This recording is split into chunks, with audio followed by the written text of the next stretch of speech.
Welcome to Ashritha education channel. సూర్య కుటుంబంలో 8 గ్రహాలు ఉన్నాయి. 8 గ్రహాల్లో మనం ఉండే గ్రహం పేరు భూమి. ఈ 8 గ్రహాల్లో జీవరాశికి అనుకూలమైన గ్రహం ఒక్కటి, అది భూమి. ఈ భూమి గురించి పరిశోధించే శాస్త్రజ్ఞులను భూతత్వ శాస్త్రజ్ఞులు అంటారు. వీరు భూమి గురించిన అనేక పరిశోధనలు చేసి భూమి గురించి కొన్ని వివరాలు మనకి చెప్పారు. ఈ పూట మనం భూమి గురించిన వివరాలు తెలుసుకోబోతున్నాం. భూమి ఆవరణములు.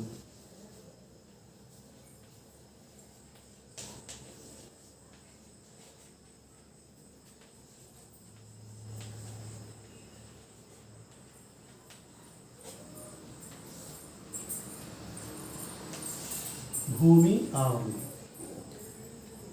భూతత్వ శాస్త్రవేత్తలు ఏం చెప్పారంటే భూమిని 4 ఆవరణలుగా వాళ్ళు వర్గీకరించారు. ఒకటి శిలావరణం,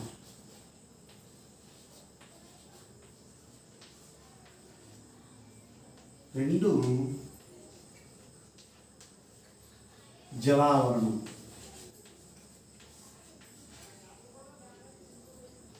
3 వాతావరణం, 4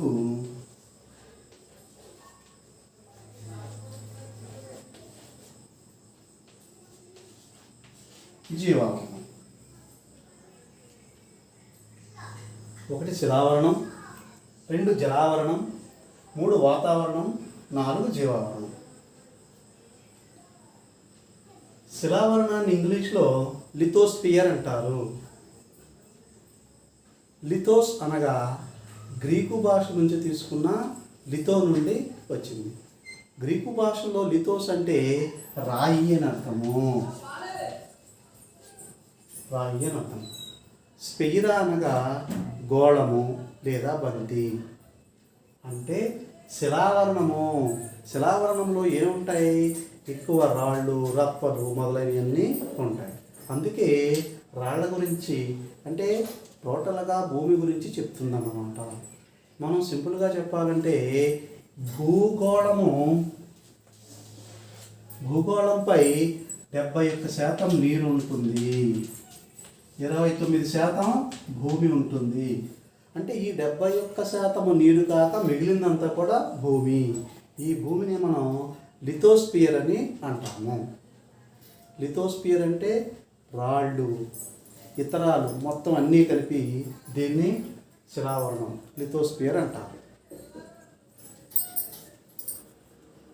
ఇంకా జలావరణం. జలావరణం అంటే ఇందాక అనుకున్నాం కదా, ఈ 71% అంటే భూమి మీద ఏదైతే జలం ఉందో అంటే సరస్సులు, నదులు, సముద్రాలు, మహాసముద్రాలు, ఇవన్నీ కలిపి జలావరణము అంటారు. ఈ జలావరణం గురించి చెప్పేదే జలావరణం. ఈ జలావరణాన్ని ఇంగ్లీష్లో హైడ్రోస్పియర్ అంటారు. ఈ హైడ్రోస్పియర్ అనే పదము గ్రీకు పదమైనటువంటి హెడర్ అనే పదం నుంచి వచ్చింది.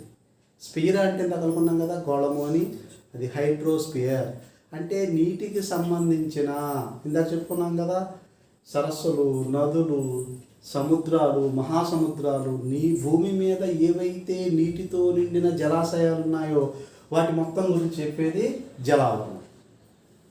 ఇక 3 వాతావరణం. వాతావరణాన్ని ఇంగ్లీష్లో అట్మాస్ఫియర్ అంటారు. ఈ అట్మాస్ఫియర్ అనేది అట్మోస్ అనే గ్రీకు పదం నుంచి వచ్చింది. అట్మోస్ అనగా నీటి ఆవిరి అని అర్థము. గ్రీకు భాషలో అట్మోస్ అనగా నీటి ఆవిరి అని అర్థము. ఈ నీటి ఆవిరి వాతావరణం గురించి మనకి తెలియజేస్తుంది. ఈ వాతావరణం గురించి ముందు మరి కొంత చెప్పుకున్నా, ఇక్కడ సందర్భం వచ్చింది కాబట్టి ఇక్కడ చెప్తాము మనం. భూమి ఇలా ఉంటుంది కదా, ఈ భూమి చుట్టూ ఉండే సన్నటి వాయువుల పొరని వాతావరణం అంటారు. భూమి చుట్టూ ఉండే సన్నటి వాయువుల పొలమే వాతావరణం అంటారు. ఈ వాయువుల్లో నత్రజని, ఆక్సిజన్, కార్బన్ డయాక్సైడ్, ఈ మొత్తము వాయువుల్లో 78% నత్రజని, 21% ఆక్సిజన్, కార్బన్ డయాక్సైడ్ 0.03%, ఇక ఆర్గాన్, నియాన్, క్రిప్టాన్, ఇట్లాగా అన్ని వాయువులు కూడా చాలా కొద్ది మొత్తంలో ఉన్నాయి. భూమిని ఒక బాస్కెట్బాల్ అనుకుంటే అమెరికన్ స్పేస్ ఏజెన్సీ నాసా వారు ఏమన్నారంటే, భూమి మొత్తాన్ని ఒక బాస్కెట్బాల్ పరిమాణంతో పోల్చినట్లయితే ఆ బాస్కెట్బాల్ చుట్టూ ఉన్న చిన్న సంచిలాగా ఉంటుంది కదా ఒకటి, దానికి రక్షా కవచం కింద, దానిని వాతావరణంతో పోల్చారు. అంటే మనం శీతాకాలంలో నిద్రపోయేటప్పుడు దుప్పటి కప్పుకుంటాం కదా, ఆ దుప్పటితో వాతావరణాన్ని పోల్చవచ్చు. ఇది వాతావరణం గురించి తెలియజేస్తుంది. ఇక జీవావరణం. ఈ జీవావరణం అంటే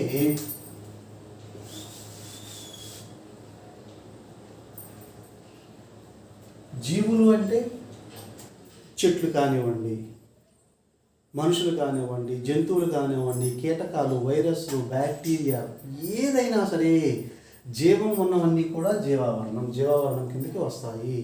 అయితే ఇక్కడ ఇంకొక విషయం ఉంటుంది. పై 3 ఆవరణలు ఉన్న చోట మాత్రమే జీవం వర్ధిల్లుతుంది. ఈ పై 3 ఆవరణలో ఏది లేకపోయినా జీవం ఉండదు. పై 3 ఆవరణలు కలిసి ఉన్నప్పుడు మాత్రమే జీవావరణం ఉంటుంది. ఈ జీవులు మళ్ళీ పై 3 ఆవరణలను కూడా ప్రభావితం చేస్తాయి. ఇది జీవావరణం. ఇది సముద్రాల్లో ఎంతో లోతును కూడా జీవం ఉంటుంది, గాలిలో జీవం ఉంటుంది, భూమిపైన కూడా జీవం ఉంటుంది. వీటన్నిటిని మనం ఈ 3 కలిపిన చోట మాత్రమే జీవం వర్ధిల్లుతుంది. దీన్ని జీవావరణం అంటారు. ఈ జీవావరణాన్ని ఇంగ్లీష్లో బయోస్పియర్ అంటారు. ఈ బయోస్పియర్ అనే పదం బయోస్ అని గ్రీకు పదం నుంచి ఉద్భవించింది. బయోస్ అనగా జీవము అని అర్థము. ఇది భూమి ఆవరణల గురించి చాలా సంక్షిప్తంగా చెప్పుకుంటే భూమి ఆవరణ గురించి వస్తుంది. ఇప్పుడు మనం భూమి యొక్క స్వరూపాల గురించి చెప్పుకుందాం.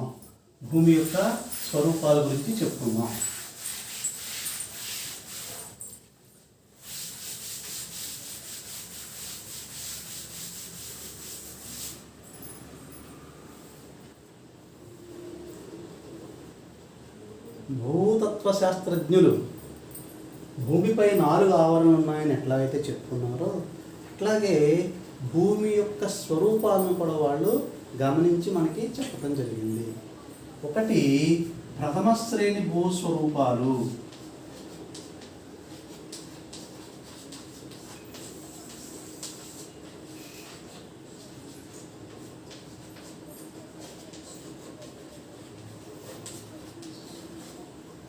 రెండవది ద్వితీయ శ్రేణి భూస్వరూపాలు.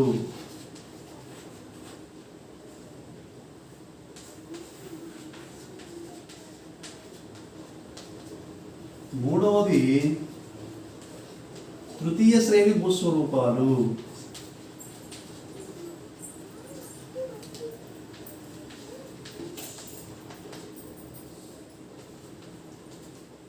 నాలుగవది అంతర్గత భూస్వరూపాలు.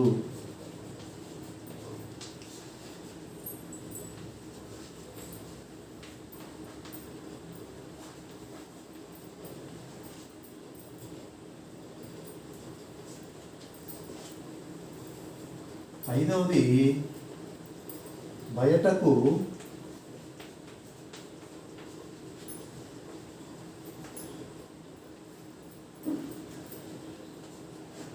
చొచ్చుకు వచ్చిన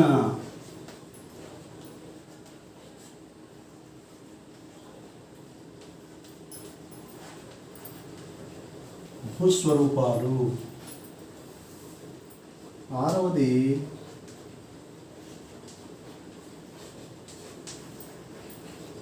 సముద్ర తీర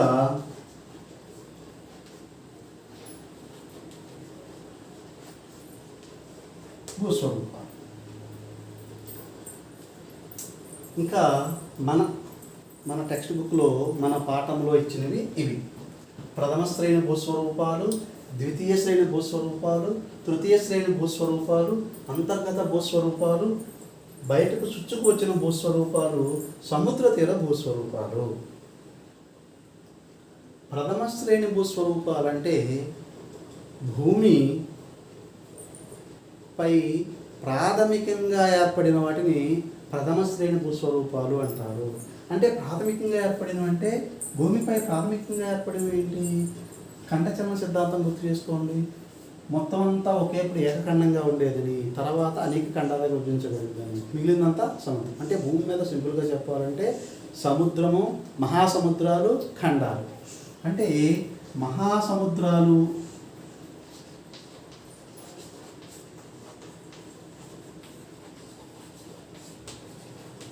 మరియు ఖండాలు, మహాసముద్రాలు మరియు ఖండాలు, వీటిని ప్రథమ శ్రేణి భూస్వరూపాలు అని పిలుస్తాం. మహాసముద్రాలని, ఖండాలని ఏమంటామంటే భూశాస్త్రవేత్తలు ప్రథమ శ్రేణి భూస్వరూపాలుగా పేర్కొన్నారు. ఇక ద్వితీయ శ్రేణి భూస్వరూపాలు, భూమి ఖండాలు సమతలంగా ఉండవు, అవి ఎగుడు దిగుడుగా ఉంటాయి. కొన్ని చోట్ల పర్వతాలు, ఎత్తైన పర్వతాలు ఉంటాయి, కొన్ని చోట్ల లోయలు ఉంటాయి, సమతల మైదానాలు ఉంటాయి, పీఠభూములు ఉంటాయి. అంటే ఎత్తైన పర్వతాలు,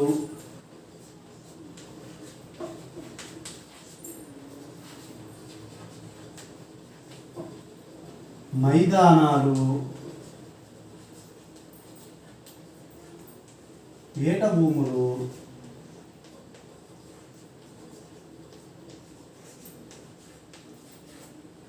మొదలైన వాటిని ఎక్సెట్రా. ఎత్తైన పర్వతాలు, మైదానాలు, పీఠభూములు, వీటిని ద్వితీయ శ్రేణి భూస్వరూపాలు అంటారు. ప్రథమ శ్రేణి భూస్వరూపాలు మహాసముద్రాలు, ఖండాలు. ద్వితీయ శ్రేణి భూస్వరూపాలు ఎత్తైన పర్వతాలు, సమతల మైదానాలు, పీఠభూములు, ఎట్సెట్రా. ఇక తృతీయ శ్రేణి భూస్వరూపాలు అంటే ఇవి గాలి, నీరు వలన ఏర్పడే భూస్వరూపాలు. గాలి, నీరు వలన ఏర్పడే భూస్వరూపాలని తృతీయ శ్రేణి భూస్వరూపాలు అంటారు. ఇక్కడ మనకు డౌట్ రావచ్చు, మహాసముద్రాలు, ఖండాలంటే వెరీ గుడ్, మనం అందరికీ తెలుసు. ఎత్తైన పర్వతాలు, మైదానాలు, పీఠభూములు, ఇవి కూడా తెలుసు. మరి గాలి, నీరు వలన ఏర్పడే భూస్వరూపాలు అంటే ఈ భూస్వరూపాలు కేవలం గాలి వలన, నీటి వలన ఏర్పడతాయి. గాలి వలన, నీటి వలన ఏర్పడే భూస్వరూపాలు ఏవైతే ఉన్నాయో వాటన్నిటిని కూడా తృతీయ శ్రేణి భూస్వరూపాలు అంటారు. గాలి వలన, నీళ్ళ వలన ఎలా ఏర్పడతాయి అంటే శిలాశైథిల్యం వలన, మళ్ళీ ఇదే రసంలో తర్వాత చెప్తాను. శిలాశైథిల్యం వలన, క్రమక్షయము అంటే సాయిల్ ఎరోజన్, ఇక రవాణా, నిక్షేపణం, ఇలాంటి చర్యల వలన ఏర్పడే స్వరూపాలనే తృతీయ శ్రేణి భూస్వరూపాలు అంటారు. వీటిని వికోశీకరణ ప్రక్రియ అంటారు. అంటే సింపుల్గా చెప్పాలంటే వికోశీకరణ ప్రక్రియ వలన ఏర్పడే స్వరూపాలని తృతీయ శ్రేణి భూస్వరూపాలు. ఇక అంతర్గత భూస్వరూపాలు. ఈ అంతర్గత భూస్వరూపాలు అనేది మనకి అగ్నిపర్వతాలు అగ్నిపర్వతాలు ఈ లెసన్లో అగ్నిపర్వతాలు చెప్పినప్పుడు వస్తుంది. అంతర్గత భూస్వరూపాలు, బయటకు చొచ్చుకు వచ్చిన భూస్వరూపాలు. అంతర్గత భూస్వరూపాలు అంటే అగ్నిపర్వతం లావా బయటికి ప్రవహించినప్పుడు కొంత లావా బయటికి రాకుండానే భూమి పైపొరల్లో నిక్షేపణమైపోతుంది. అది చల్లబడి శిలలుగా ఏర్పడుతుంది. వీటిని భూమి లోపల భూమితో కప్పబడిపోతుంది కాబట్టి దీనిని అంతర్గత భూస్వరూపాలు అంటారు. తర్వాత భూమి కోత వలన, ఇతర కారణాల వలన ఆ ఆ కప్పబడిన భూమి కొట్టుకుపోయినప్పుడు ఈ లోపల ఉన్న భూస్వరూపాలు బయటికి కనిపిస్తాయి. వాటిని బయటికి చొచ్చుకొచ్చిన భూస్వరూపాలు అంటారు. ఇక సముద్ర తీర భూస్వరూపాలంటే సముద్ర అలలు నిత్యం వచ్చి సముద్రపు తీరాన్ని తాగుతాయి. ఆ తీరంలో వచ్చే మార్పులు అంటే సపోజు ఇప్పుడు మనకు వైజాగ్ భీమిలి బీచ్ లేకపోతే చెన్నైలో మన మహాబలిపురం దేవాలయం చూసుకోండి మీరు, అక్కడ కొండల్ని సైతం అలలు పిండి చేస్తూ ఉంటాయి. ఈ కొన్ని క్రమంగా ఈ అలలు తాకిడికి ఈ రాళ్ళు శిథిలమై అనేక స్వరూపాలుగా ఏర్పడతాయి. వీటిని మనం సముద్ర తీర భూస్వరూపాలు అంటాము.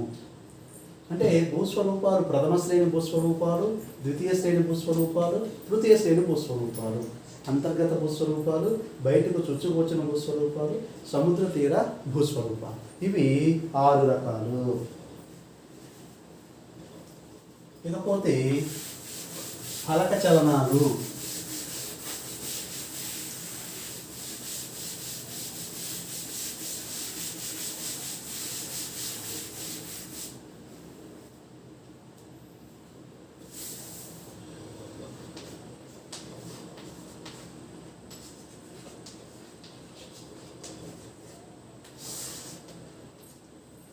టెక్టోనిక్ ప్లేట్ థియరీ అంటారు దీన్ని. ఫలక చలనాలు అంటే ఏంటంటే భూమి అనేక పలకలుగా ఉందని, ఈ పలకలు ఇప్పుడు మనం ఏదైనా పడవ కానీ నీటిపై తేలియాడుతూ ఉంటే ఎలా ఉంటుంది, ఈ పలకలు కూడా భూమి యొక్క ఉపరితలంలో తేలియాడుతూ ఉంటాయి. అంటే భూమి యొక్క మొత్తము ఆ మధ్య భాగం ద్రవ రూపంలో ఉంటుంది కదా, దీనిపైన తేలియాడే పలకలు. అంటే పసిఫిక్ మహాసముద్రం ఒక పలక మీద, ఈ పలకలు కొన్ని పలకలు పెద్దవిగాను కొన్ని పలకలు చిన్నవిగాను ఉంటాయి. Plates, tectonic plates, tectonic theory అంటారు. ఈ పలకలు కొన్ని పెద్దవిగాను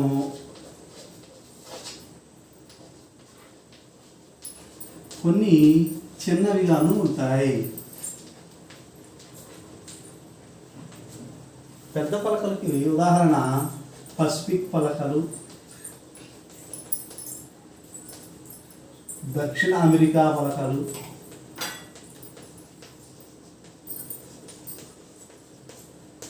ఉత్తర అమెరికా పలకలు,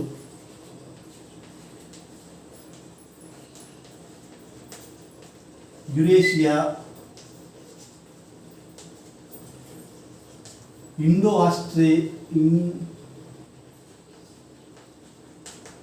ఆస్ట్రేలియా, ఇలాగా ఈ పలకలు. ఇక చిన్న పలకలు నాజ్కా పలకము,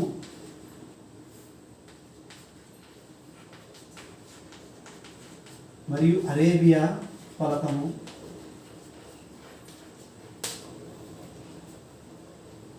మీకు చిన్న ఉదాహరణ చెప్తా చూడండి. పాత సినిమాల్లో కానీ చందమామ కథలు కానీ మనం చదివేటప్పుడు ఒక దుప్పటి నేల మీద పరిచి ఆ దుప్పటిపై మనం కూర్చొని ఇది పలానా దగ్గరికి వెళ్ళాలి అని వాళ్ళు అనుకోగానే ఆ దుప్పటి అలా గాలిలో వెళ్ళిపోతూ ఉంటుంది. అంటే పలకలు కూడా ఇంతే. ఈ పసిఫిక్ పలక ఒక పలక, ఇది పసిఫిక్ పలక అనుకోండి, ఇది ఇలా తేలియాడుతూ ఉంటుంది. ఈ పలకలు ఇప్పటికీ కదులుతున్నాయి. ఇదే మనకి ఆల్ఫ్రెడ్ వెజ్నర్ ఖండచలన సిద్ధాంతం, కాంటినెంటల్ డ్రిఫ్ట్ థియరీ. ఈ పలకలు. ఇక దక్షిణ అమెరికా పలక, యురేషియా పలక. ఈ భూమి అంతా కూడా అనేక పలకలుగా ఉంది భూగోళం మొత్తం అని. ఈ పలకలు ఎప్పుడు కదులుతూ ఉంటాయి, నిత్యం కదులుతూనే ఉంటాయి.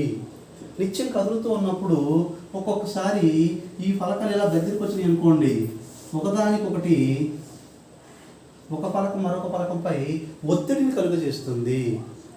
ఈ ఒత్తిడిని కలుగజేసే సమయంలోనే భూకంపాలు సంభవించటం, అగ్నిపర్వతాలు విస్ఫోటనం చెందటం, ఇలాంటి ఫలితాలన్నీ సంభవిస్తూ ఉంటాయి. ఎప్పుడైతే ఏ పలకైతే కొంచెం బలంగా ఉందో ఆ పలక పైకి వస్తుంది, ఈ బలహీనమైన పలక మరొక పలక కిందకి వెళ్ళిపోతుంది. మరి మనకెందుకు తెలియట్లేదు? వీటి యొక్క కదలిక చాలా మిల్లీమీటర్లో ఉంటుంది కాబట్టి మనకి ఇది తెలియదు. ఈ అగ్నిపర్వతాలు ఈ భూకంపాలు అనేవి వీటికి సమాధానంగా వచ్చేదే పలక చలన సిద్ధాంతము.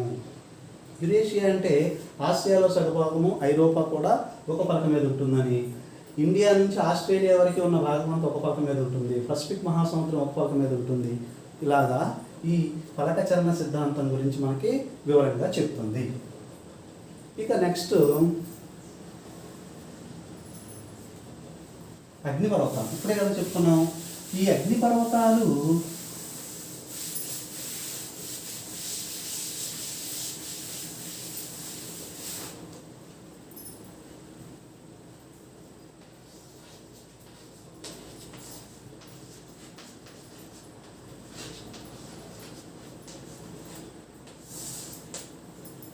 వీటిని ఇంగ్లీష్లో వాల్కనోస్ అంటారు.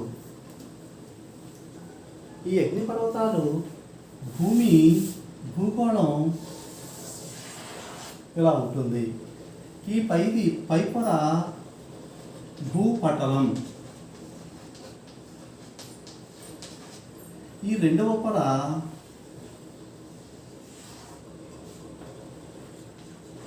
భూప్రావారం, ఇక మూడవ పొర భూకేంద్ర మండలం. ఇది మన 9th క్లాస్లో మొదటి పాఠంలో వస్తుంది.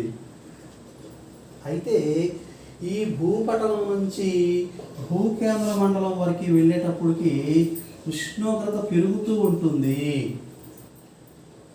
ఈ ఉష్ణోగ్రత ఎంతలా పెరుగుతుందంటే ఈ భూపటలం భూప్రావారం నుంచి భూకేంద్ర మండలం వరకు ఉండేది మొత్తం కూడా రాళ్ళు ఇతరాలు అన్నీ కూడా ఈ వేడికి కరిగిపోయి మెత్తని ముద్ద వలె ఉంటుంది. అక్కడ అనేక రకమైనటువంటి వాయువులు ఉద్భవిస్తాయి. ఈ వాయువులు ఎప్పుడు కూడా బయటికి రావడానికి ప్రయత్నం చేస్తూ ఉంటాయి. కొన్ని అనుకూలమైన పరిస్థితుల్లో ఏమవుతుందంటే ఇది ఇలా పైకి భూమి ఎక్కడైతే బలహీనంగా ఉందో ఆ ప్రదేశం నుంచి పైకి వచ్చి ఇట్లా శంఖం వంటి ఒక ఆకారం ఏర్పడి అక్కడి నుంచి బయటికి ఎదజల్లుతూ ఉంటుంది. దీనిని లావా అంటారు. ఈ బయటికి వెదజల్లబడిన ఈ మెత్తని లోపల రాళ్ళు ద్రవ పదార్థంగా మారిన ద్రవ పదార్థంతో పాటు అనేక వాయువులు, నీటి ఆవిరి ఇవన్నీ కలిసిన పదార్థాన్ని లావా అంటారు. ఈ లావా భూమిలో ఉన్నంతసేపు దీన్ని మాగ్మాగా పిలుస్తారు. ఈ మాగ్మా ఎప్పుడైతే భూ వాతావరణంలో ప్రవేశించిందో మరికొన్ని వాయువులతో కలిసినప్పుడు ఇది లావాగా మారుతుంది. ఈ లావా ఇక్కడ ఇలా మేట వేయబడుతుంది. దీన్ని శంకు ఆకారము అంటారు. దీన్ని అగ్నిపర్వతపు శంకువు అంటారు. ఈ శంకు ఆకారంలో ఇది ఎప్పుడైతే మేట వేసబడుతుందో ఈ మ్యాగ్మా పైకొచ్చే క్రమంలో కొంత పైకి వస్తుంది. ఇది అగ్నిశిలల కింద ఏర్పడతాయి. కొన్ని సంవత్సరాల తర్వాత ఈ లావా చల్లబడి మట్టి రూపంలో తయారయ్యి మనకి పంటలు పండించడానికి అనేక రకాల ఉపయోగాలు ఉంటాయి. ఈ లావా పైకి వచ్చే క్రమంలో పూర్తిగా పైకి రాకుండా కొంతవరకు పైకొచ్చి భూ అంతర్భాగంలో ఇక్కడ గట్టిబడి శిలలుగా ఏర్పడుతుంది. వీటిల్ని అంతర్గత భూస్వరూపాలు ఇందాక చెప్పుకున్నాం కదా, చల్లబడి శిలల రూపంలో ఏర్పడి అగ్నిశిలలుగా ఏర్పడతాయి. వీటిల్ని మనం అంతర్గత భూస్వరూపాలు ఇందాక చెప్పామే అగ్నిపర్వతాలు వస్తుందని అంతర్గత భూస్వరూపాలు అంటారు. ఈ అంతర్గత భూస్వరూపాలు తర్వాత సాయిల్ ఎరోజన్ లేకపోతే భూమి కోతకు గురైనప్పుడు ఇవి బయటికి పొడుచుకుని వస్తాయి రాళ్ళులాగా. వీటిల్నే బయటకు చొచ్చుకు వచ్చిన భూస్వరూపాలు అంటారు. బయటకు చొచ్చుకు వచ్చిన భూస్వరూపాలు. ఇందాక అంతర్గత భూస్వరూపాలు బయటకు చొచ్చుకు వచ్చిన భూస్వరూపాల గురించి ఇప్పుడు వస్తాయన్నమాట. అదే చెప్పాను కదా, ఇవి వస్తూ ఉంటాయి. ఇది అగ్నిపర్వతాలు. ఇక ప్రపంచంలో కొన్ని ముఖ్యమైన అగ్నిపర్వతాలను మీకు ఇప్పుడు నేను పరిచయం చేస్తాను, చూడండి.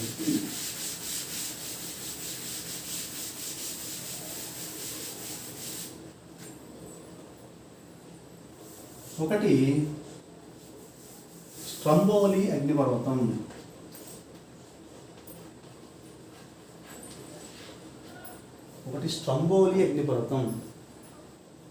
2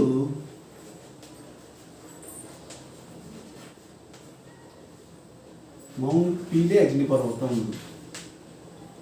3 మౌంట్ వెసూవియస్ అగ్నిపర్వతం,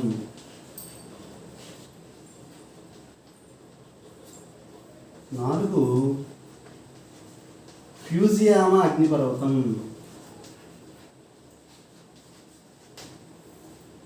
5 మయన్ అగ్నిపర్వతం, 6 బారెన్ నార్కోండం అగ్నిపర్వతాలు, 7 కోటోపాక్సి అగ్నిపర్వతం, 8 కిలిమంజారో అగ్నిపర్వతం,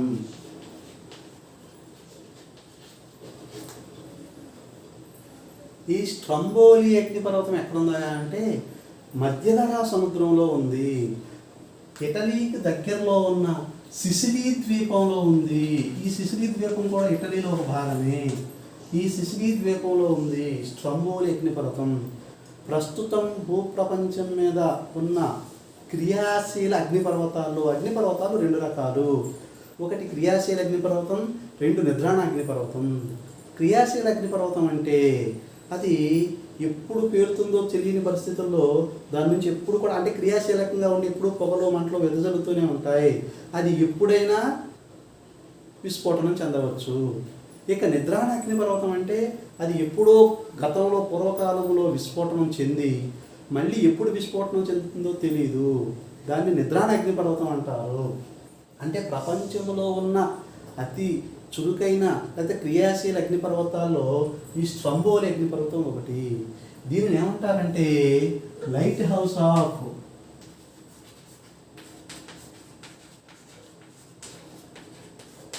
మెడిటేరియన్ సీ. మెడిటేరియన్ సీ అంటే మధ్యధరా సముద్రాన్ని మెడిటేరియన్ సీ అంటారు. లైట్ హౌస్ అంటే మనకి వాడల కోసం సముద్రాల దగ్గర ఇస్తారు కదా లైట్ హౌస్, అది lighthouse of Mediterranean sea. మధ్యధరా సముద్రపు దీపస్తంభం అంటారు.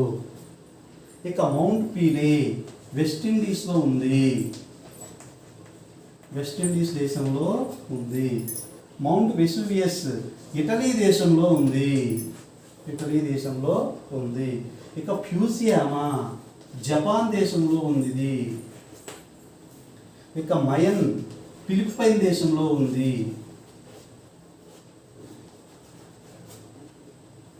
ఇక బారెన్ నార్కోండం ఇది మన భారతదేశంలో ఉన్న అండమాన్ దీవుల్లో ఉన్న అగ్నిపర్వతాలు.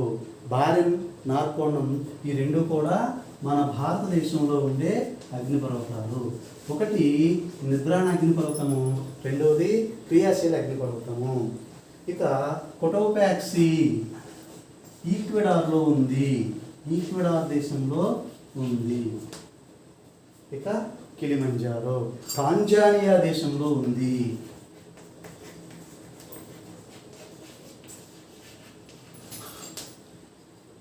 ఇవి అగ్నిపర్వతాలు. స్ట్రంబోలి అగ్నిపర్వతం సిసిలీ ద్వీపం అంటే ఇటలీకి సంబంధించిన ఒకనొక ద్వీపం. ఇప్పుడు భారతదేశానికి లక్షద్వీపులు అండమాన్ నికోబార్ దీవులు ఉన్నట్లే సిసిలీ ద్వీపం కూడా ఉంది. ఆ సిసిలీ ద్వీపంలో ఉన్న స్ట్రంబోలి అగ్నిపర్వతం ప్రపంచంలో అత్యంత చురుకైన క్రియాశీల అగ్నిపర్వతాలు ఇది ఒకటి. దీన్ని lighthouse of Mediterranean sea అంటారు. ఇంకా మౌంట్ పీలే వెస్టిండీస్ దేశంలో ఉంది. అంటే కరేబియన్ దీవులు ఉన్నాయి కదా వాటిల్లో ఉందన్నమాట.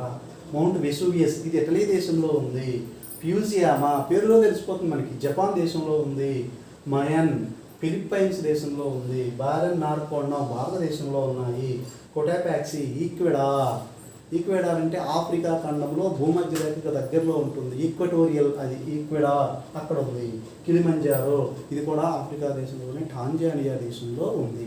ఇవి మనకి టెక్స్ట్ బుక్లో ఇచ్చిన అగ్నిపర్వతాలు. ఈ అగ్నిపర్వతాలు ఎట్లా ఉద్భేదనం చెందుతాయి, ఎట్లా లాభాన్ని ప్రవహిస్తాయి ఇది మనం చెప్పుకున్నాం. ఇక నెక్స్ట్ పసిఫిక్ అగ్నివలయము.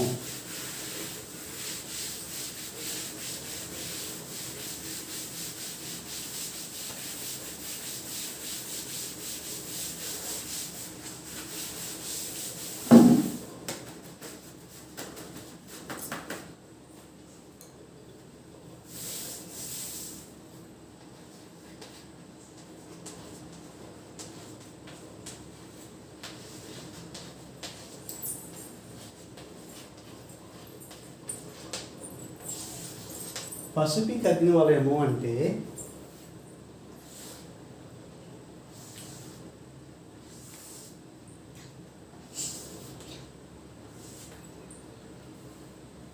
ప్రపంచంలో క్రియాశీలంగా ఉన్న అగ్నిపర్వతాల్లో 70% అగ్నిపర్వతాలు ఇది పసిఫిక్ మహాసముద్రం అనుకోండి.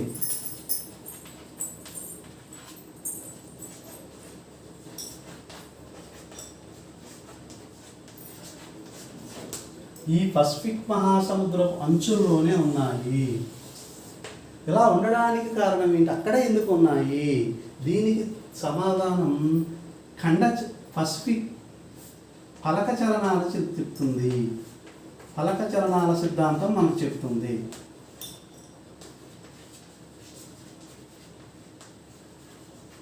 ఎందుకంటే ఇందాక చెప్పుకున్నాం అతిపెద్ద ఫలకంలో పసిఫిక్ ఫలకం ఒకటని. ఈ ఫలకం చుట్టూ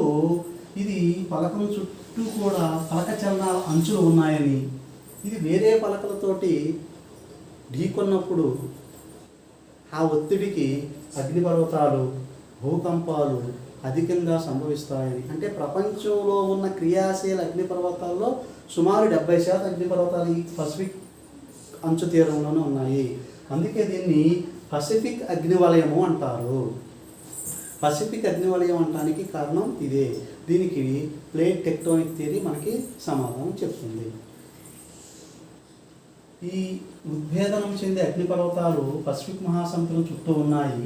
ఈ పసిఫిక్ ఫలక అనేది మిగిలిన ఫలకలతోటి నెట్టబడుతున్నప్పుడు ఈ ఒత్తిడికి భూకంపాలు సంభవించడం, అగ్నిపర్వతాలు విస్ఫోటనం అవటం మొదలైనవి జరుగుతూ ఉంటాయి. ఇది మనకి పసిఫిక్ అగ్నివలయం అని చెప్పి మనకి ఉంటుంది. నెక్స్ట్ భూమి వలన, గాలి వలన భూమి ఉపరితలం మార్పు చెందటం.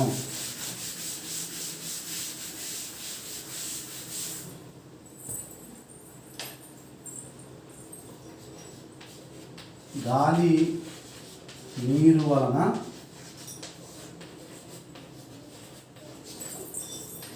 భూమి ఉపరితలం మార్పు చెందటం.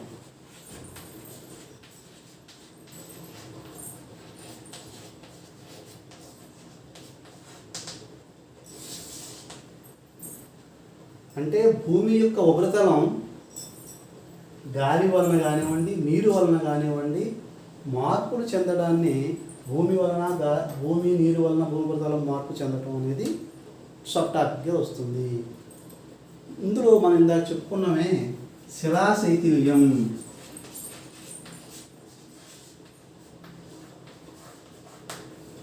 ఒకటి. 2 క్రమక్షయం.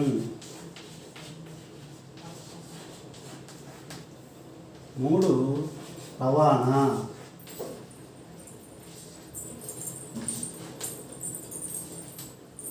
4 నిక్షేపణం. శిలాశైథిల్యం అంటే శిలలు, పేరులోనే ఉంది, శిలలు శైథిల్యం చెందటం, గ్యాదరింగ్.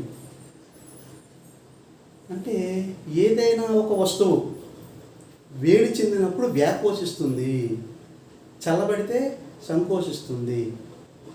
వేడి చెందినప్పుడు వ్యాకోచిస్తుంది, చల్లబడితే సంకోచిస్తుంది.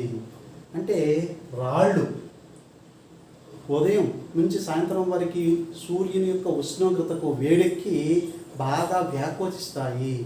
ఆ తర్వాత రాత్రి మంచుకి, చలికి చల్లబడి సంకోచిస్తాయి.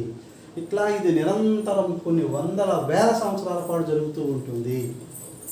దీనికి తోడు ఎప్పుడైతే ఇట్లాగా సంకోచించడం, వ్యాకోచించడం చేసేటప్పటికి ఆ రాళ్ళ యొక్క పైపొర రంగు మారి బలహీనం అవుతుంది.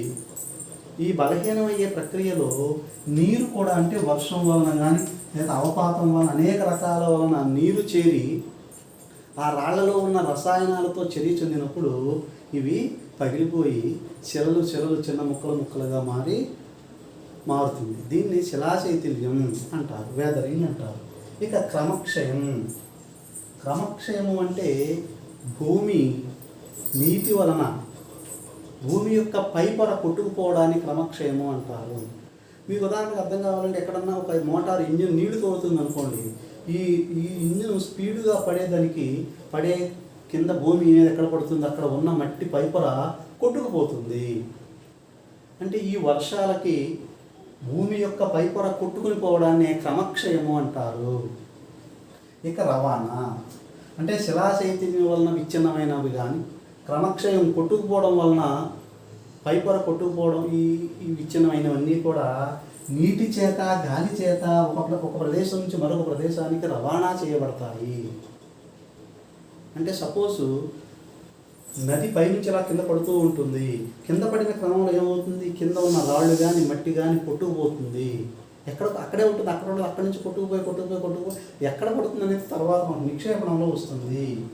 ఇలా వెళ్ళిపోవడాన్ని అంటే నీరు కానీ గాలి కానీ భూమి యొక్క పైపొరని ఒక ప్రాంతం నుంచి మరొక ప్రాంతానికి తీసుకుపోవడాన్ని మనం రవాణా అంటాము. ఇక నిక్షేపణం అంటే ఈ నీరు తనతో పాటు తీసుకువస్తున్న రాళ్లను మట్టిని ఇక రకరకాల వాటిని ఎక్కడైతే నీటి యొక్క వేగం తగ్గుతుందో అక్కడ ఏమవుతుందంటే నీరు ఇక తనతో పాటు తీసుకెళ్ళలేని స్థితికి వచ్చినప్పుడు అక్కడ కొంత నిక్షేపణం అవుతుంది. ఈ నదుల నుంచి వచ్చేది ఎక్కువ శాతం సముద్రాల్లోకి వెళ్ళిపోతుంది. ఈ సముద్రాల్లో ఇది పొరలుగా ఏర్పడటం వల్ల అక్కడ సెడిమెంటరీ రాక్స్ అవక్షేప శిలలు ఏర్పడతాయి. ఇట్లాగే భూమిపై కూడా ఈ నదులు కొంత భాగం తమతో తీసుకువెళ్ళి ఎక్కడైతే నీటి వేగం తగ్గుతుందో, ఎక్కడైతే నీటిని మొయ్యలేకపోతుందో అక్కడ కొంత అలా పడిపోతుంది. అలా పడిపోవటమే దీన్ని మనం మేట వేయడం అంటాము. మేట వేయడం అంటే అక్కడ మట్టి అలా కొంచెంగా స్టాక్ పడిపోతుంది. ఇవన్నీ కూడా కొన్ని సంవత్సరాల తరబడి జరిగినప్పుడు మనకి తెలుస్తాయి. ఈ 4 ప్రక్రియలనే వికోషీకరణ ప్రక్రియ అంటారు. వికోషీకరణ ప్రక్రియ. ఈ ప్రక్రియ వలనే మనకి భూమి యొక్క అంటే గాలి నీటి వలన భూమి యొక్క స్వరూపాలు మార్పు చెందుతాయి చెప్పుకున్నామే, అది తృతీయ శ్రేణి భూస్వరూపాలు. గాలి నీటి వలన మార్పు చెందుతాయి తృతీయ శ్రేణి భూస్వరూపాలు. ఇప్పుడు ఇక్కడ ఇసుక ఉంది, ఇసుక మీద వచ్చినప్పుడు ఏమవుతుంది, ఎడారుల్లో గాలి వచ్చిందనుకోండి, విపరీతమైన గాలి వచ్చిందనుకోండి, ఇసుక మొత్తం వెళ్ళిపోయి వేరే దగ్గర ఎక్కడైతే గాలి బలహీనం అవుతుంది అక్కడ పడిపోతుంది. అంటే ఇక్కడ ఇసుకను తీసుకెళ్ళి అక్కడ వేరే రూపంలో వేస్తుంది. ఈ ఇసుక దెబ్బలు ఒక దగ్గర నుంచి మరో దగ్గరికి తరలించబడతాయి. వీటిల్ని కత్తి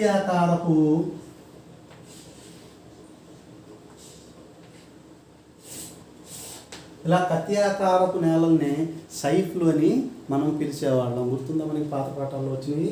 వీటిల్ని ఇసుక దెబ్బలు అంటారు. ఇవన్నీ కూడా గాలి నీరు వలన భూమి యొక్క ఉపరితలాన్ని మార్పు చెందే ప్రక్రియని మనం చూసాం. ఇప్పుడు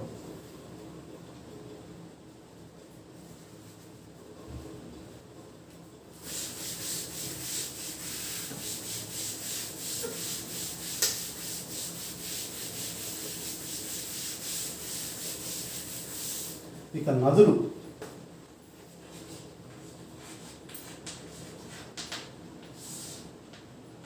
నదులు సాధారణంగా అధిక వర్షపాతం ఎక్కడుంటుందో పర్వతాలపై జన్మిస్తాయి. అవి జన్మించే క్రమంలో పైనుంచి అక్కడి నుంచి వాటర్ పోగుబడి ఇట్లా కిందకి పడుతూ ఉంటుంది. దీన్నే మనం జలపాతాలు అంటాము. ఈ పడే క్రమంలో ఇది పర్వతాలను కూడా కోతకు గురి చేస్తుంది.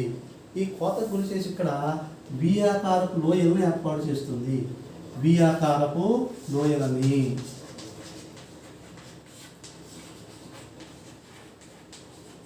ఒకసారి డిఎస్సిలో ఒక బిట్ అడిగాడు, నదులు ఏర్పాటు చేసే లోయలు డాష్ ఆకారంలో ఉంటాయి, వి ఆకారపు లోయలు ఈ ఆకారంలో ఉంటాయి. మనకి ఇక్కడ ఇవి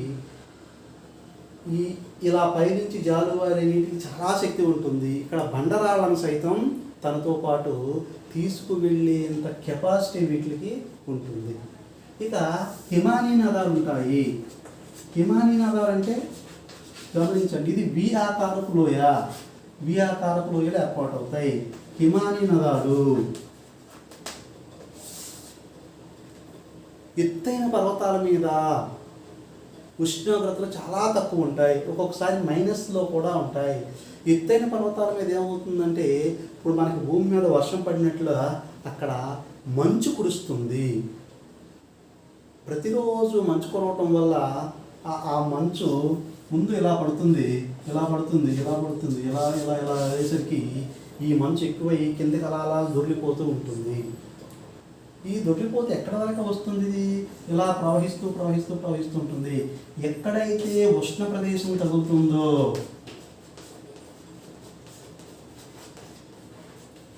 ఎక్కడైతే ఉష్ణ ప్రదేశం తగ్గుతుందో అక్కడ వరకు మంచు అలా అలా అలా నడుస్తూ ఉంది. అంటే ఇది మంచు అంటే నీరే కదా, ఇలా నడుస్తూ ఉంటుంది, కానీ ఇది నడుస్తున్నట్లు మనకు కనిపించదు. దీన్నే హిమానీ నదం అంటారు. ఎక్కడైతే ఉష్ణ ప్రదేశం వచ్చిందో అక్కడ ఈ మంచు కరిగి నీరుగా మారి అక్కడి నుంచి నదిలాగా ప్రవహిస్తూ ఉంటుంది. ఉదాహరణకి మనం గంగానది తీసుకోండి. గంగానది, అలక్నంద, భాగీరథి అనే 2 సెలయేళ్ల కలయిక వలన వస్తాయి. ఈ అలక్నంద, భాగీరథి హిమాలయ పర్వతాల్లోని మానస సరోవరం వద్ద ఇట్లాగా ఈ హిమాలయ నదాల వలన ఏర్పడతాయి. ఏర్పడి అలా అలా ఉష్ణ ప్రదేశం వచ్చేవరకు కదులుతూనే ఉంటుంది. ఇక్కడ ఇవి తమతో పాటు వీటికి కదిలినట్టు మనకు కనిపించవు. రోజుకి కొన్ని సెంటీమీటర్లు లేదా అంతకంటే తక్కువ కూడా కదులుతాయి. వీటికి తమతో పాటు బండరాళ్లను కూడా నెట్టుకుపోయేంత శక్తి వస్తుంది. ఇవి ఏమవుతుంది? ఇప్పుడు మనకి బరక్ కాగితం ఉంటుంది కదా, ఐరన్ చెక్కని మనం గరుకు కాగితంతో కొట్టినప్పుడు ఏమవుతుంది? అక్కడి నుంచి డస్ట్ పార్టికల్స్ వస్తాయి. అట్లాగే ఈ రాళ్ళు, ఈ మంచు ఇట్లా వెళ్ళేటప్పుడు భూమి మీద ఉన్న మట్టిని, డస్ట్ని అంతా తమతో పాటు తీసుకుపోతాయి. ఇదన్నీ కూడా ఎప్పుడైతే ఉష్ణ ప్రదేశం నీళ్ళుగా మారుతుందో అక్కడి నుంచి అలా వెళ్ళి ఎక్కడైతే నీటి యొక్క వేగం తగ్గుతుందో అక్కడ ఉండులాగా వీటిని వదిలేస్తుంది. అందుకే నదుల చుట్టూ డెల్టాలు ఏర్పడతాయి. ఈ డెల్టాల్లో ఒండ్రు మట్టి బాగా సారవంతమైన మట్టి ఉంటుంది. అయితే ఈ హిమానీ నదాలు యు ఆకారపు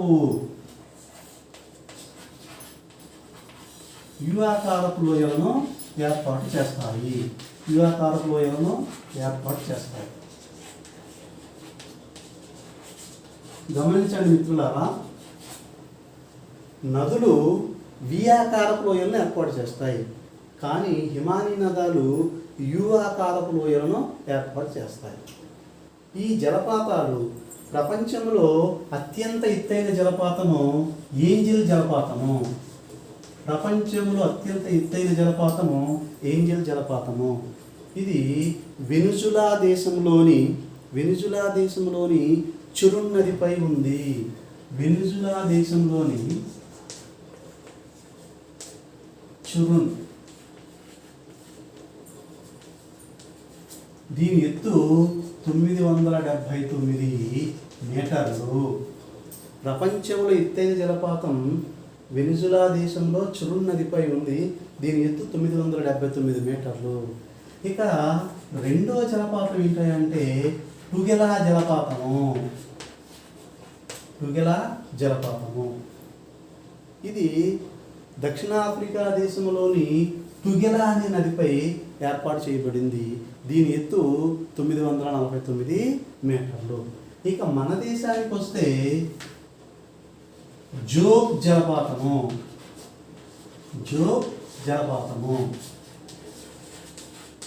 ఇది కర్ణాటక రాష్ట్రంలోని శరావతి నదిపై ఏర్పడింది.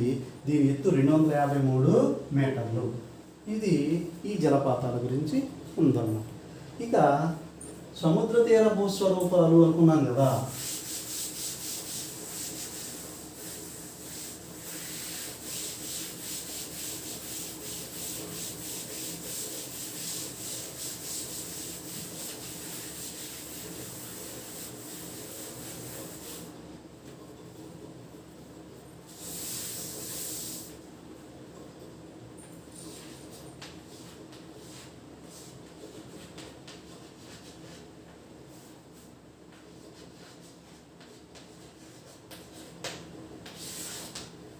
ఈ అలల ప్రభావం, మీరు ఎప్పుడైనా సముద్రం వద్దకు వెళ్ళారా? సముద్రంలో నుంచి బయటికి అలలు చాలా స్పీడ్గా వస్తుంటాయి. మనం అలా వెళ్తే మన కాళ్ళకి రాయితో కొట్టినట్లుగా తగ్గుతూ ఉంటాయి. అంటే సముద్రం నీటికి కాదు, ఏ నీటికైనా శక్తి ఉంటుంది. ఈ నీటికి ఉండే శక్తి చాలా అధికం, మనకు తెలియకుండా ఉంటుంది. ఈ సముద్రపు అలలు నిరంతరం ఒడ్డును తాకే క్రమంలో ఈ సముద్రం ఒడ్డున ఉన్న పర్వతాలు ఏవైతే ఉన్నాయో ఆ పర్వతాలను నిరంతరం తాకటం వల్ల ఏమవుతుందంటే ఆ పర్వతాలు బలహీనమై ఏమవుతుంది, ముందుకు ఈ అంచులు కొట్టుకుపోయి ఈ లోపలికంట గుహలాగా ఏర్పడతాయి. వీటిని సముద్ర తోరణాలు అంటారు.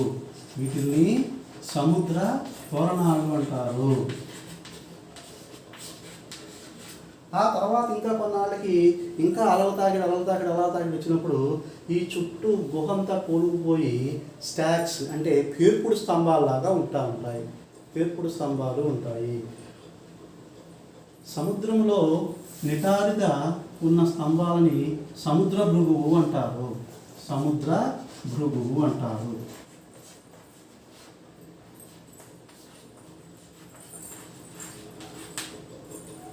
అంటే ఇవన్నీ కూడా నీటి అలలు తాకి ఆ రాళ్ళు రకరకాలుగా శిథిలమైపోతే వాటికి సముద్ర తోరణాలని, సముద్ర భృగు అని, స్టాక్స్ అంటే పేర్పుడు స్తంభాలని అంటారు.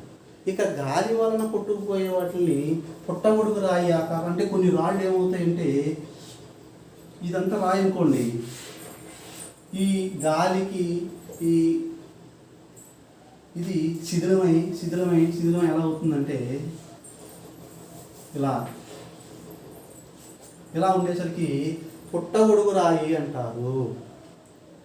ఇంకా ఒక్కొక్క రాయి మనం చూడంగానే భూమిలోంచి బయటికి పొడుచుకొచ్చిందా అన్న తీరులో మనకి ఇలాగ ఏర్పడి ఉంటుంది. వీటిని ఇన్సెల్బర్గ్లు అంటారు. ఇవి గాలి వలన ఏర్పడేవి భూస్వరూపాలు, ఇవి నీటి వలన ఏర్పడే భూస్వరూపాలు.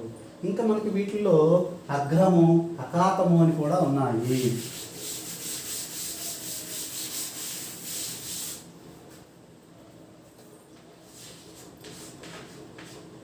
అగ్రము, అఖాతము.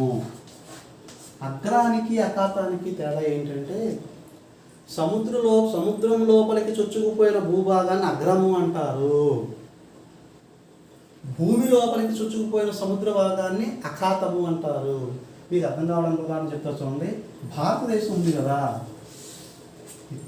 అంటే ఇటు సముద్రం అటు సముద్రం ఉంది, ఇది అగ్రము అంటారు.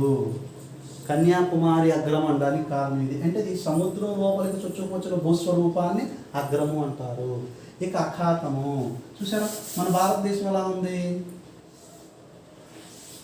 ఇలా అఖాతం అంటే ఇది బంగాళా అఖాతం. చూసారా, బంగాళాఖాతము.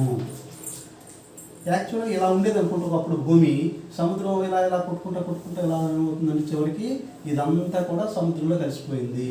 బంగాళా అఖాతము, బే ఆఫ్ బెంగాల్. అగ్రము అంటే సముద్రం లోపలికి చొచ్చుకుపోయిన భూభాగాన్ని అగ్రము అంటారు. అఖాతం అంటే భూమి లోపలికి చొచ్చుకుపోయిన సముద్ర భాగాన్ని అఖాతము అంటారు. ఇక ఈ నీటి వలన మనకి ఇంకా మరో రెండు స్వరూపాలు ఉన్నాయి. ఒకటి గార్జులు, రెండవది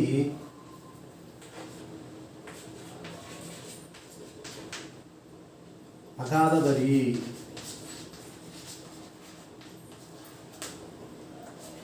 గార్జ్ అంటే ఏంటి, ఇందాక చెప్పుకున్నాం కదా, నదులు పర్వతాల నుంచి ప్రవహించినప్పుడు ఇలా కిందకి ఇలా ప్రవహించే క్రమంలో ఏదైనా కొండలు అడ్డం వచ్చినాయి అనుకోండి, కొండల వరుస అడ్డం వచ్చినప్పుడు ఏమవుతుందంటే ఈ నీరు క్రమంగా ఈ రెండు పర్వతాల మధ్యలో నుంచి కొంత భాగాన్ని కోసేసి నదిలాగా ప్రవహించేలా అయిపోతుంది. దీనికి ఉదాహరణ మనకి దగ్గరలో ఉండే పాపి కొండలు, ఖమ్మం జిల్లాలో ఉండే బైసన్ గార్జ్. అంటే వీటిని ఏమంటారంటే గార్జ్ అంటారు. గార్జ్ అంటే రెండు కొండల మధ్యలో నది తులుసుకుంటూ బయటికి అవతలికి వెళ్ళిపోతుంది, దీన్ని గార్జ్ అంటారు. ఈ గార్జుల వల్ల ఉపయోగాలు ఏంటంటే నదులకు ఆనకట్టలు కట్టడానికి ఇవి గార్జులు అనుకూలంగా ఉంటాయి. ఎందుకని, యువతలా కొండ ఉంది కాబట్టి ఎక్కువ మనకి ఖర్చు కాకుండా గట్టిగా ఉండి ఈ రెండింటి మధ్యలో ఇక్కడ ఒక ఆనకట్టను కట్టినట్లయితే ఇక్కడ మనం వాటర్ స్టోరేజ్ పాయింట్ కింద ఉపయోగించుకోవచ్చు. దీన్ని గార్జ్ అంటాము.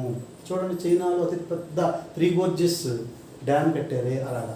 ఇక అగాధదరి అంటే ఇది చిన్న తేడాతో ఉంటుంది. ఈ గార్జ్ అనేది ఏంటి, పైన ఎంత వెడల్పు ఉంటుందో కింద కూడా అంతే వెడల్పుతోటి ఈ కోత ఉంటుంది, ఇలా వచ్చి ఇలా విడిపోతుంది. కానీ అగాధదరి అనేది అలా కాదు. ఇది ఇట్లా నది ఏమవుతుందంటే, నది వక్రత ఇలా వచ్చినప్పుడు పైన ఉన్న వెడల్పు కంటే కింద ఇంకా అలా తగ్గుతూ కింద ఇంకా అలా వచ్చేస్తుంది. దీనికి ఒక చక్కటి ఉదాహరణ grand canyon of Colorado. America దేశంలోని కొలరాడో నది ఏర్పాటు చేసిన అగాధదరి అతిపెద్ద ఉదాహరణ. దీని పొడవు సుమారు 466 కిలోమీటర్లు ఉంటుంది. దీని వెడల్పు 1.6 కిలోమీటర్లతో ఉంటుంది. ఇది అగాధదరి. అంటే మనం ఈరోజు ఏం చెప్పుకున్నాం, భూమి ఆవరణలు 4, భూస్వరూపాలు, ఫలకచలన సిద్ధాంతము, అగ్నిపర్వతాలు, అగాధదరులు, గార్జ్, నదులు, వి ఆకారపు లోయలు, యు ఆకారపు లోయలు మనం చెప్పుకున్నాం. దీంతో భూమి ఆవరణల పాఠం మనకి సమాప్తం అయింది. ఇక ఆక్స్బౌ నది వక్రతలు ఇవి మళ్ళీ వేరే పాఠాలు అవకాశం వచ్చినప్పుడు చెప్తాను. Please subscribe Ashritha education channel. మరిన్ని అప్డేట్స్ కోసం అశ్రిత ఛానల్ని సబ్స్క్రైబ్ చేసుకోండి. Thank you.